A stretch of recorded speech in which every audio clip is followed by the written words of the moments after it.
প্রিয় দর্শক, নরেন্দ্র মোদীর গভীর রাতে লাইভে আসার আসল গোপন রহস্য ফাঁস। গভীর রাতে ক্ষমা চেয়েও রেহাই পেল না মোদী।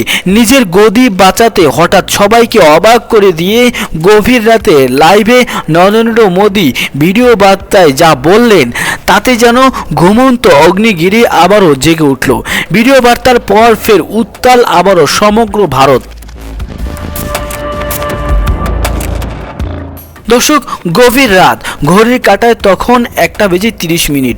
পুরো ভারতবর্ষ যখন গভীর ঘুমে আচ্ছন্ন, ঠিক তখনই দিল্লির ক্ষমতার অলিন্দে ঘটে গেল এক নজিরবিহীন ঘটনা। হঠাৎ সোশ্যাল মিডিয়ায় ভেসে এলো দেশের প্রধানমন্ত্রী নরেন্দ্র মোদীর একটি সরাসরি ভিডিও বার্তা। ক্লান্ত চোখ, নমনীয় কণ্ঠস্বর আর চেহারায় স্পষ্ট উদ্বেগের ছাপ। যে প্রধানমন্ত্রী সহজে কোনো চাপের মুখে নতি স্বীকার করেন না, তিনি কেন হঠাৎ মাঝরাতে দেশবাসীর সামনে হাজির হলেন? গদি বাঁচানোর শেষ চেষ্টা, নাকি এর পিছনে লুকিয়ে আছে কোনো গভীর রাজনৈতিক চাল? কিন্তু চমকের এখানেই শেষ নয়।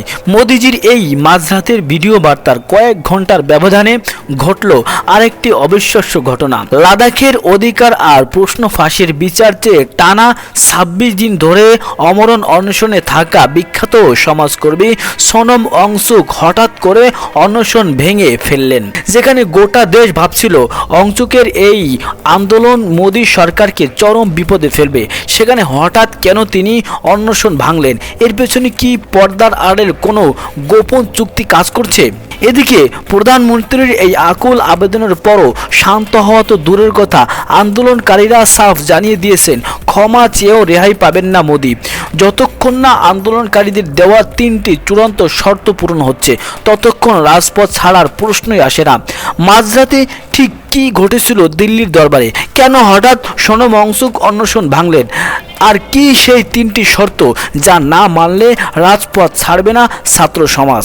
দর্শক, বিস্তারিত জানতে শেষ পর্যন্ত আমাদের সাথেই থাকুন। প্রিয় দর্শক, রাজনীতিতে কোনো কিছুই কাকতালীয় নয়।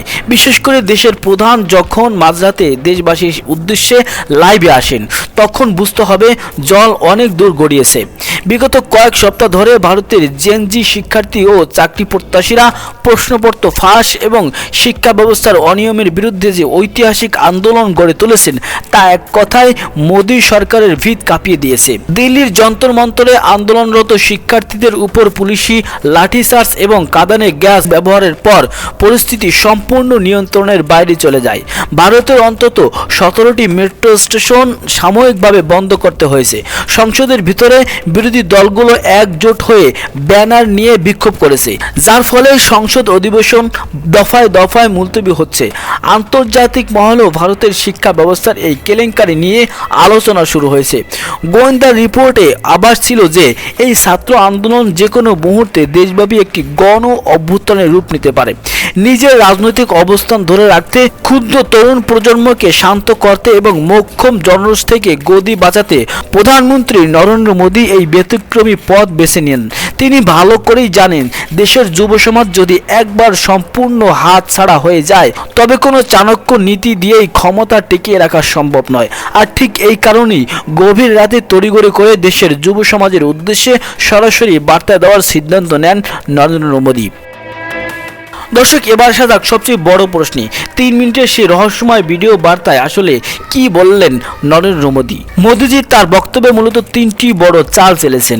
প্রথমত, প্রধানমন্ত্রী অত্যন্ত আবেগঘন কণ্ঠে স্বীকার করেন যে বিগত দিনে প্রশ্ন ফাঁসের যা ঘটনা ঘটেছে তা দেশের লাখ লাখ শিক্ষার্থী ও তাদের পরিবারের জন্য অত্যন্ত কষ্টদায়ক। তিনি বললেন, তরুণদের এই ক্ষোভ ও বেদনা তিনি নিজে অনুভব করতে পারছেন এবং এর জন্য তিনি দুঃখ প্রকাশ করেছেন। দ্বিতীয়ত, মোদী দাবি করেন শিক্ষার্থীদের ভবিষ্যৎ সুরক্ষায় তার নির্দেশে সংশ্লিষ্ট বিভাগগুলো গভীর রাত পর্যন্ত কাজ করে একটি অত্যন্ত কঠোর আইনের খসড়া প্রস্তুত করেছেন।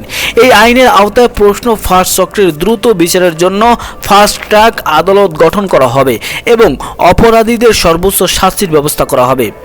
এবং তৃতীয়ত, তিনি জানান বিগত 2.5 মাসে সরকার সর্বোচ্চ শক্তি প্রয়োগ করে প্রায় 22 লাখ শিক্ষার্থীর পুনরায় পরীক্ষা পরীক্ষা নেওয়ার ব্যবস্থা করেছে, যাতে কোনো পরীক্ষার্থীর একটি মূল্যবান বছরও নষ্ট না হয়। প্রধানমন্ত্রীর এই বার্তার মূল উদ্দেশ্য ছিল শিক্ষার্থীদের এটা বোঝানো যে আমি আপনাদের পাশে আছি, আপনারা ঘরে ফিরে যান। কিন্তু আন্দোলনকারীরা কি এই মিষ্টি কথায় ভুলে গেলেন?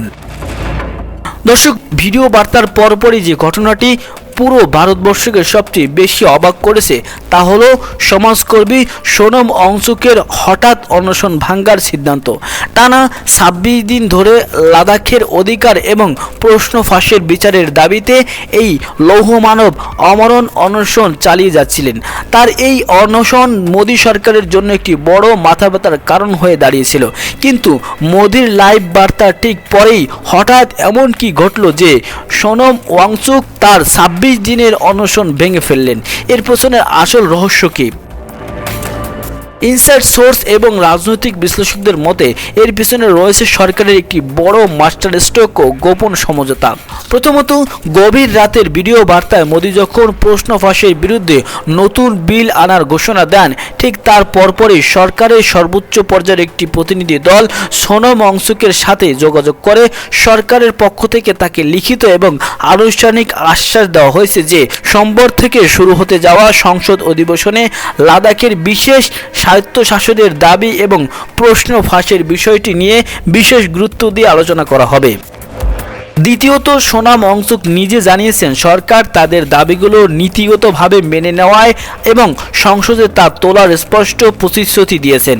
যেহেতু প্রধানমন্ত্রী নিজে মাঝরাতে লাইভে এসে ফাস্ট ট্র্যাক আদালত ও নতুন আইনের প্রতিশ্রুতি দিয়েছেন, তাই আন্দোলনের প্রথম ধাপ সফল হয়েছে বিবেচনা করেই তিনি অনশন ভাঙার সিদ্ধান্ত নেন। তবে আন্দোলনকারী সাধারণ শিক্ষার্থী কিন্তু সোনম ওয়াংচুকের মতো এত সহজে শান্ত হননি।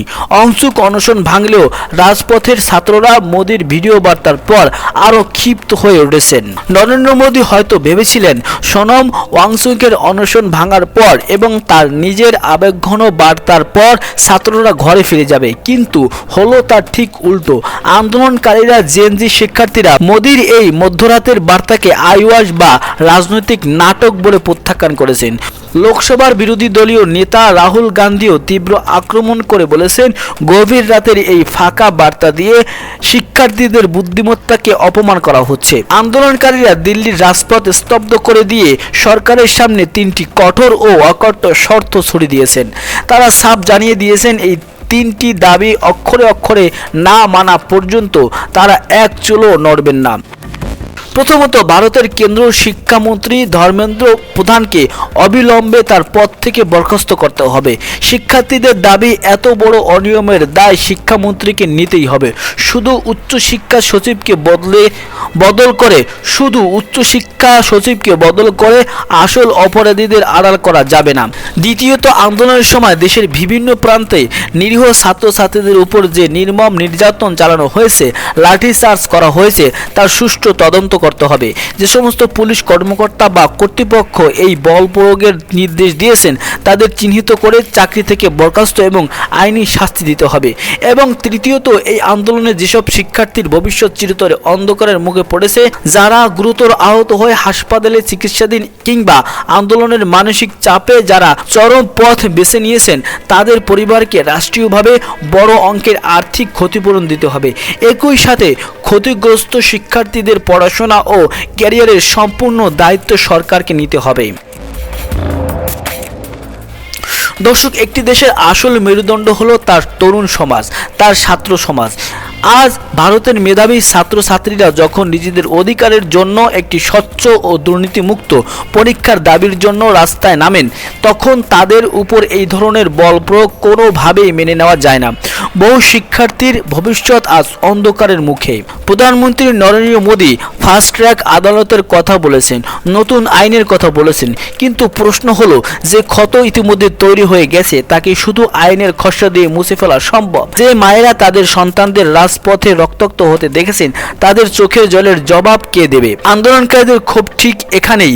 তারা চান কথায় ফুলঝুরি নয়, বাস্তব এবং দৃশ্যমান অ্যাকশন। যতক্ষণ না পর্যন্ত অন্যায়কারীদের পতন হচ্ছে এবং নির্যাতিত শিক্ষার্থীরা পূর্ণ বিচার পাচ্ছেন, ততক্ষণ এই লড়াই থামবে না। ভারতের এই ছাত্র আন্দোলন এখন আর কেবল একটি পরীক্ষা বা প্রশ্ন ফাঁসের গণ্ডির মধ্যে সীমাবদ্ধ নেই। এটি এখন রূপ নিয়েছে দেশের তরুণদের আত্মসম্মান ও অধিকার আদায়ের এক মহাসংগ্রামে। আজ সিজিপি ও সাধারণ ছাত্র আন্দোলনের একটি প্রতিনিধি দলের সাথে সরকারি প্রতিনিধি দলের সঙ্গে একটি জরুরি বৈঠক রয়েছে। এখন দেখার বিষয়, মোদী সরকার এই তিনটি দাবি মেনে নেয় নাকি আন্দোলন আরও ভয়ঙ্কর রূপ ধারণ করে। প্রিয় দর্শক, আপনার কি মনে হয় প্রধানমন্ত্রীর এই গভীর রাতের ভিডিও বার্তা কি সত্যিই আন্তরিক ছিল নাকি এটি কেবলই গদি বাঁচানোর একটি রাজনৈতিক কৌশল? সোনম ওয়াংচুকের অনশন ভাঙার সিদ্ধান্তকে আপনি কিভাবে দেখছেন, আর আন্দোলনকারীদের এই তিনটি দাবি কি যৌক্তিক? আপনার মূল্যবান মতামত অবশ্যই নিচে কমেন্ট করে জানান। ভিডিওটি ভালো লাগলে একটি লাইক দিন এবং বন্ধুদের সাথে শেয়ার করে সত্যটি সবাইকে জানার সুযোগ করে দিন। আর দেশের এমন সব গুরুত্বপূর্ণ ও রোমাঞ্চকর খবর সবার আগে পেতে আমাদের ডেইলি বিডি নিউজ 24 চ্যানেলটি সাবস্ক্রাইব করে পাশে থাকা বেল বাটনটি অন করে রাখুন।